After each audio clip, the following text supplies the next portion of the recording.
છો બધાય? મજામાં? અલ્હમ્દુલિલ્લાહ, હું પણ મજામાં છું.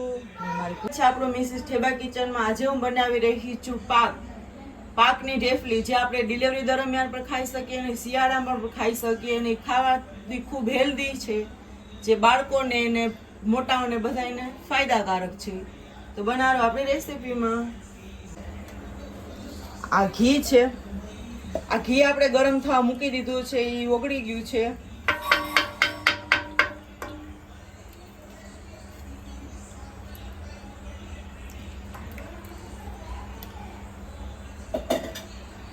હવે આ ઘી ગરમ થઈ જાય એટલે આની અંદર આપણે ગુંદ તરી લેશું, જેથી ગુંદનો સ્વાદ બહુ સરસ આવે છે. આ ઘીની અંદર આપણે ગુંદ નાખી દીધો છે. આ 200 ગ્રામ ગુંદ છે. આ આપણે ઘઉંના લોટનું ભડકું દરાવેલું છે, જે 1.5 કિલો છે. હવે આપણે એને ઘીની અંદર નાખી દેશું. આપણે 1 કિલો ઘી લીધું હતું અને એમાં 1.5 કિલો ભડકું નાખ્યું છે, તો મને લાગે છે ઘી થોડું ઘટશે. તો ઘી તમારી જરૂરિયાત મુજબ તમે નાખી શકો છો. આ બ્રાઉન કલરનું થઈ જાય ત્યાં સુધી, આછો બદામી કલર આવી જાય ત્યાં લગી આપણે આને શેકી લઈશું. હાલો હું ઘી એડ કરી દઉં.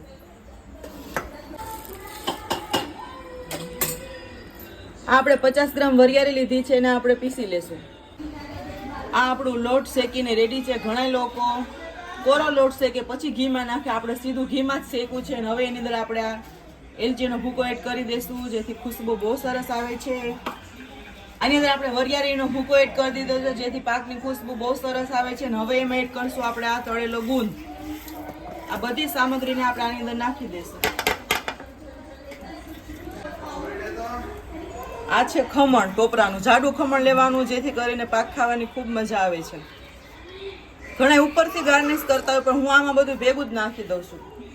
આપણે થોડુંક બચાવશું ઉપર નાખવા માટે. તો બનાવ્યો આપણે રેસીપીમાં. હાલો ફ્રેન્ડ્સ, તો આપણે એક કડાઈમાં પાછું આ ઘી લઈ લીધું છે, ગોળની પાઈ બનાવવા માટે કરીને. હવે આમાં ઘી ઓછું જોશે, કેમ કે આપણે લોટને ઘીમાં શેકી લીધું છે, એટલે હવે ઓછું ઘી જોશે. 1.5 કિલો આપણે ભડકું લીધું હતું, તો આપણે 1.25 કિલો ગોળ નાખશું એની અંદર, એટલે બહુ મીઠું એ ના થાય અને મોરું ના થાય. પાક બનાવવામાં આગળની પ્રોસેસર તો ખૂબ સહેલી છે, પણ મેઇન છે આ ગોળ. આ ગોળની ચાસણી બહુ ના આવી જાય એ વાતનું ધ્યાન રાખવાનું. થોડુંક આમ મેલ્ટ થાવ અને સેજ આમ આપણે લાગે કે એનું કલર બદલું, ત્યાં લગી જઈને આપણે પાઈ લેવાની છે. એ વાતનું ખાસ ધ્યાન રાખજો. ત્યાં લગી આપણે આને મિક્સ કરી લઈએ લોટની અંદર. પછી પાછું આપણે આને ગેસ ઉપર નહીં ચડાવીએ, આપણે આની ઉપર જ ગોળની ચાસણી નાખી દઈશું, ગોળની પાઈ. કેમ કે એ ગરમ જ હોય છે ને ગોળને ઠરતા ખૂબ વાર લાગે. તે માટે આવી રીતના કરશું તો પણ બહુ સરસ રીતે બની જશે ગાઈસ.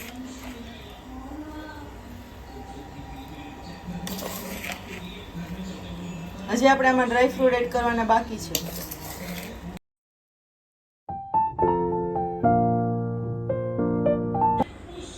ડ્રાય ફ્રૂટમાં આપણે ખાલી બદામ જ લીધેલી છે, કેમ કે અમારા બચ્ચાઓને બદામ જ પસંદ છે, બીજું ડ્રાય ફ્રૂટ નથી પસંદ. પાકમાં હું ખાલી બદામ જ એડ કરીશ.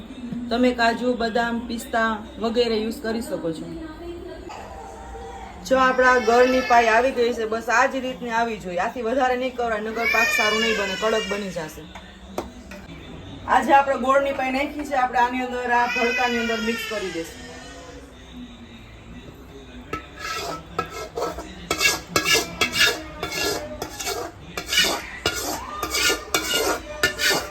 તમને એમ દેખાતું હશે કે આ તો બહુ ગોળ વધી ગયો, પણ એમાં મિક્સ થતા બહુ સરસ રીતે થઈ જાય. અત્યારે તમને એમ લાગતું છે કે આમાં ઘી બહુ વધી ગયું છે, ગોળ વધી ગયો છે, પણ આ જેમાં ઠંડુ પડતું જશે અને મિક્સ થતું જશે એમ ઓછું થતું જશે. જો મેં કીધું હતું ને ગાઈસ કે જેમ જેમ આ મિક્સ થતું જશે ને જેમ જેમ ઠરતું જશે એમ બધું અંદર ચૂસાતું જશે. હવે આપણે આ થાલો રેડી કર્યો છે, એમાં ઘી લગાડી દીધું છે, સાઈડોમાં ઘી લગાડી દેવાનું. હવે આપણે આમાં પાથરી દઈશું.